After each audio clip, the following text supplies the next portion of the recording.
hablando, que era la pena del caret, es decir, la condena a que una persona fuese cortada de su pueblo. Esto suena súper fuerte, ¿no?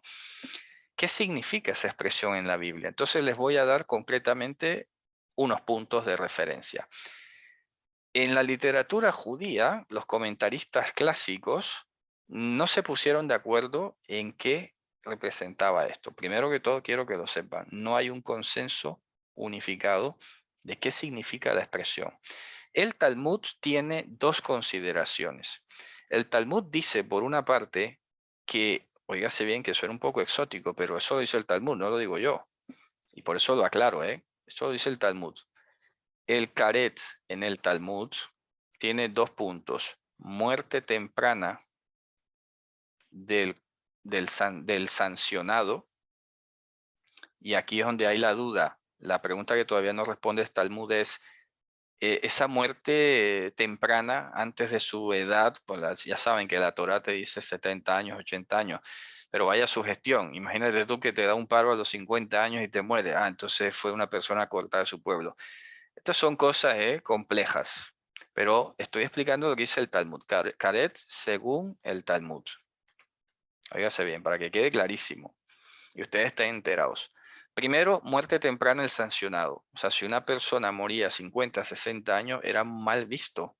Se extendía enseguida un manto de duda y de murmuración, como que de repente esa persona estaba un poco mal, o de pronto murió excluida de la congregación del Señor, lo cual me parece bastante fuerte, ¿no? De decir o de aseverar. Y el otro punto del Talmud era que la persona era excluida del mundo venidero, lo cual me parece también bastante fuerte, porque vamos a ver, yo no soy quien aquí para decir, pues vamos, ojalá que Dios me dijera una certeza esta, ¿no? Pero claro, a veces comparo todos los textos donde aparece esta expresión y pues no sé, hay cosas que de pronto a mí me parecerán súper fuertes, pero puede ser que no sean súper fuertes, sino que es lo justo. Eso ya lo sabrá Dios. Pero hay otros casos en los que esta parte de excluir del mundo venidero está no tanto dada como algo que Dios mande de castigo, sino es lo que la misma persona simplemente con sus actos demostró. Por ejemplo, muy concreto, dice que el que no se circuncidaba sería cortado de su pueblo. Claro, ¿qué significa eso? No significa que, no sé, Abraham expulsó a todos los incircuncisos y qué sé yo, o los mató. No. Algunos explican en el Talmud que esas personas que optaban o simplemente se oponían a ser circuncidadas no tenían parte del mundo venidero. O sea, es una forma de decir entonces, claro, ahora entendemos que hay una elección divina. Entonces, puede ser, en conclusión, que esta expresión de la Biblia, aquella persona será cortada de su pueblo, no es tanto como una cosa a futuro, sino es una cosa que ya está aconteciendo. Ojo, porque lo leemos siempre en futuro, será cortado, será cortado. Y claro, leerlo en futuro nos induce entonces a que va a haber un juicio en el futuro o de que en el futuro se va a ver alguna cosa notoria, pero creo, y esta es mi opinión, que cuando la escritura dice esa persona ya está cortada del pueblo, ¿qué significa? Que en esa persona no es patente la elección divina. ¿Ok? Vamos a escribirlo aquí. Repito, esto es mi concepto. Caret, según Eric. Lo voy a dejar clarísimo, ¿no? Según Eric. Indicaría, ojo, lo pongo en condicional, lo cual estoy diciendo que puedo estar revisando el concepto más adelante. Indicaría que esa persona que comporta X conducta señalada o reprochable ya está fuera o ha estado, ya está o ha estado fuera de la elección divina. Entonces, por eso se permite, como dice en la Escritura, cometer con avidez cualquier cantidad de pecado. Claro. Entonces, hay que tener esa distinción porque siempre lo hemos dicho, ¿cuántos de los israelitas, tanto del desierto, los que salieron de Egipto, los del desierto y los que entraron a tierra prometida, eran salvos? ¿Quién sabe eso? Primero de todo lo sabrá Dios, ¿no? Pero segundo, es como una especie de filtro de discernimiento. Dice, claro, a ver, si ya Dios ha dicho que esto no se debe y esa persona va y lo hace, y lo hace, y lo hace, es que no es parte del pueblo. Entonces no es que en el futuro vaya a ser cortado o es que, no, ella misma está dando luces de que no es una persona del pueblo. Es como cuando Juan dice para terminar, salieron de nosotros, no eran de nosotros, porque si hubieran sido de nosotros hubieran permanecido con nosotros. Así de sencillo. Entonces aquí hay un artículo que se os voy a mostrar donde están más o menos enumeradas las causales de la condena del Caretz, ¿ok? Y vamos a considerarlas rápidamente para no extenderme mucho. Dice, el castigo del caret se recuerda en muchos versículos y en muchas, como te dice, como versiones, es decir, contextos. Entonces, todo el que come hametz en Pesach se le llama caret. ¿Sabes? Una persona que ya está. Claro, es una evidencia muy tanjante. Si ya Dios ha advertido suficientemente y aún así va la persona y a propósito, oye, ¿qué te está diciendo? Que esa persona no es parte del pueblo. Entonces, no es que nos corresponda a nosotros excluirla, no es que nos corresponda en tal caso, en este caso, por ejemplo, es que ya esa persona simplemente no es parte, ya ella misma ha dado partes. Ni siquiera tenemos que hacer un juicio. En sentido formal, digo, ya esa persona está dando luces de que no está dentro del pueblo, ¿vale? La segunda causal, toda persona que come sangre, o sea, animal que no ha sido debidamente sacrificado, que tiene una actitud de crueldad ante los animales o de cualquier otro nivel de cosas que se compare con comer sangre, esa persona también era cortada del pueblo. Luego dice, todo el que toque el cadáver de un cuerpo humano, eh, dice Asher Yamut Veloit Hatta. Vamos a ver, Kol Asher Anogea Bemet Nefesh Adam Asher Yamut Veloit Hatta. Ah, vale. Toda persona que entre en contacto con el cadáver de un ser humano que muera y que no se considere con ello culpable o pecador de nada, o sea, se lo tome como cualquier cosa. Entonces, aún así va a sabiendas y entraba al tabernáculo, esa persona era cortada. ¿Sabes cómo suena ahora? Es cortada, o sea, está por fuera. Ahora, Dios se encargaría en tal caso de hacerse respetar. Ahora, si vamos a nivel de congregación, entonces ahí donde el Talmud también comentaba, por ejemplo, que en algunos casos muy visibles, a esas personas se les expulsaba de las comunidades. Por ejemplo, dice, hombre, no es que nosotros te estemos echando, es que tú te has ido. Nosotros te lo estamos dejando en público ver que ya tú hace rato te habías ido. Es como cuando dice la Torá, iban por el desierto, pero ya en sus corazones se habían devuelto a Egipto. Pues igual, ¿qué hizo Dios? Lo fue dejando morir en el desierto paulatinamente. Entonces hay que tener eso también en cuenta porque a veces hay personas supremamente fastidiosas en las congregaciones, muy molestosas, y a veces, claro, nos ven, nos provocan o nos desafían a ser reaccionarios y hay que discernir según el impacto de qué cuestión tenga, porque allá hay a veces una trama muy fuerte detrás de estas personas. Entonces a veces Dios se encarga. Eso sí, yo siempre lo he dicho, Dios se hace respetar, Dios no puede ser burlado. Bien, otra causal es de la persona que haya adquirido una inhabilidad, por lo menos está hablando en tiempo bíblico, y no lleva a cabo el proceso de la rehabilitación. Esa persona asume su responsabilidad y está mostrando a todas luces que no pertenece al pueblo. ¿Sabes? Luego dice, la persona que se dirija a la idolatría, a los hechiceros, a los brujos, para prostituirse, esas cosas. Oye, ¿qué te está diciendo? Si le pones atención, es que ese no es un creyente. Entonces, no es necesario que hagas ni siquiera un juicio, es que esa persona no está, no es del pueblo.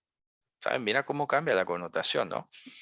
Y luego dice, dice, cualquier persona que acerque de toda vuestra semilla a las cosas sagradas y que santifique a Israel a Hashem y esté presente su inhabilidad, esa persona también será. Claro, si te fijas en todos estos contextos que estamos leyendo, estamos corroborando por lo menos, y es entendible, que son personas que echaban por la borda cualquiera de las restricciones que Dios estaba prescribiendo, a sabiendas, ¿sabes? Porque no le importaba ni cinco, ¿sabes? Ese es el concepto. Entonces, no es, será cortada, ya está cortada. No hay que esperar al futuro, no es que ya está cortada. Hay que dejar de decirle hermano, es hermano y va a los brujos, pero ese no es hermano. Me explico, por decir un ejemplo muy, muy claro, muy radical. Pues así con muchas otras cosas. Viene Pesaj, oye, y no le importa, y va y atravesadamente y come lo que está prohibido. Ese no es hermano. No se engañen, no nos engañemos. Ahí sí hay que ser bastante claros. Y no por nosotros, es por el bien de la persona, ¿eh? Porque a veces cuando hablamos de esta manera dice, ah, está juzgando. Dice, no, no, estoy juzgando. La Biblia ya lo ha juzgado. La palabra hablada ya lo ha juzgado. Y esa misma persona es la que se está condenando. Su propio testimonio lo acusa, ¿no? No somos nosotros o X persona, ¿no? Dice, esa ley no se cumpliría para un médico que toca a un paciente fallecido y certificar su muerte. Hombre, por supuesto, eso es otra cuestión.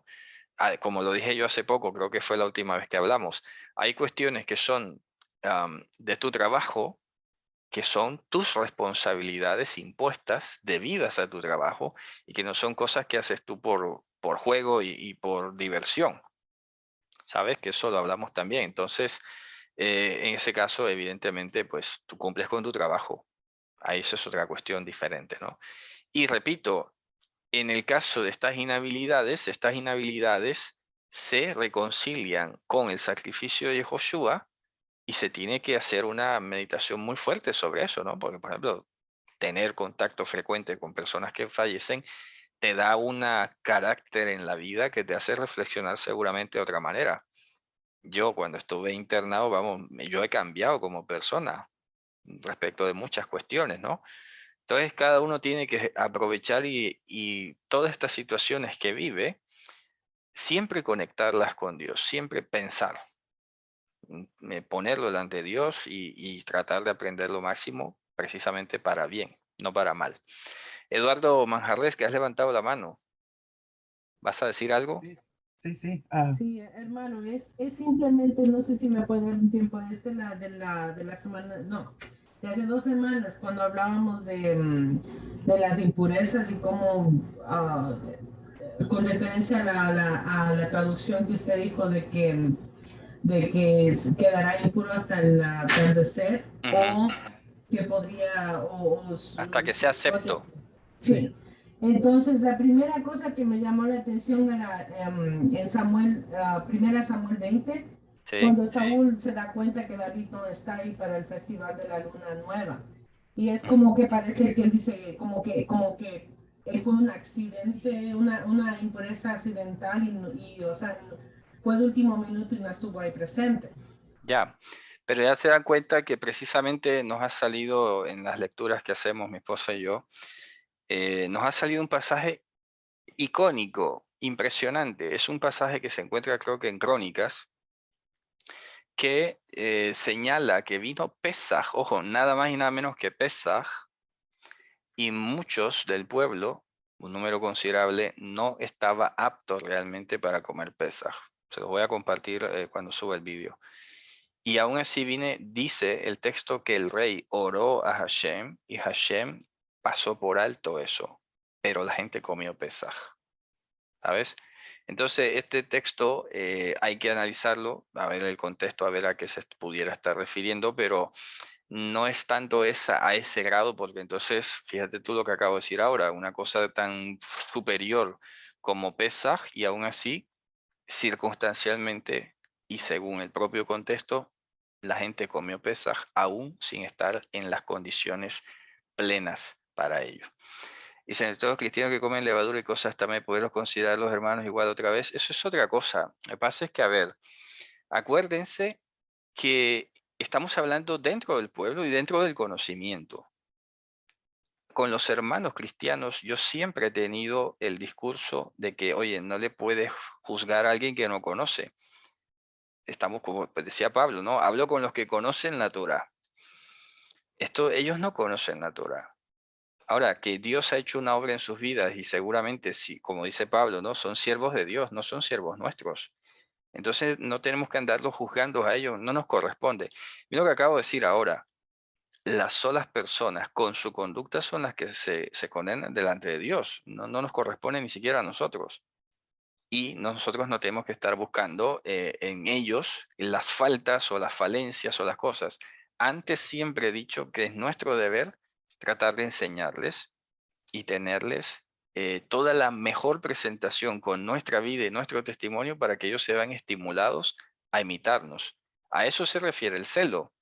¿Sabes? No andar, por ejemplo, imitando cosas judías, porque eso, ya para terminar, es lo que ha movido todavía y sigue moviendo buena parte de la lógica del mundo mesiánico, raíces hebreas como le llaman, y es que piensan que van a llamar a celo a los judíos por ponerse cosas judías. No se equivoquen, los judíos se ríen de estas cosas. Eso no es ningún celo. Celo es invitar a alguien con tu ejemplo a que haga lo correcto. Por eso decía Pablo, lo celo con celo de Dios. Claro, quiero que hagan lo correcto. El celo de tu casa me consume. Significa, oye, yo quiero que esta gente haga lo correcto, que se dejen de estar haciendo cosas que no convienen. Pero claro, pero ellos serán hermanos en el sentido de que Dios ha hecho una obra en sus vidas. Ahora, que está ignorante de estas cosas, bueno, ya Dios sabrá. Pero, como decía Pablo, a ver, yo no les pido que se aparten del mundo o de alguien que sea, porque claro, sería necesario salir del mundo, sino de aquel que dice que es hermano, que sabe, en este caso, Torah, y aún a sabiendas vaya a hacer cosas que no están bien. De ese sí, ese está demostrando con su propia conducta. Por eso valdría mejor que no supiera tanto en tal caso, ¿sabe? Porque luego se le juzga con otra medida diferente. Bueno, muy bien, Jabrim. Con esto entonces nos despedimos. Espero que haya sido claro. La verdad que me han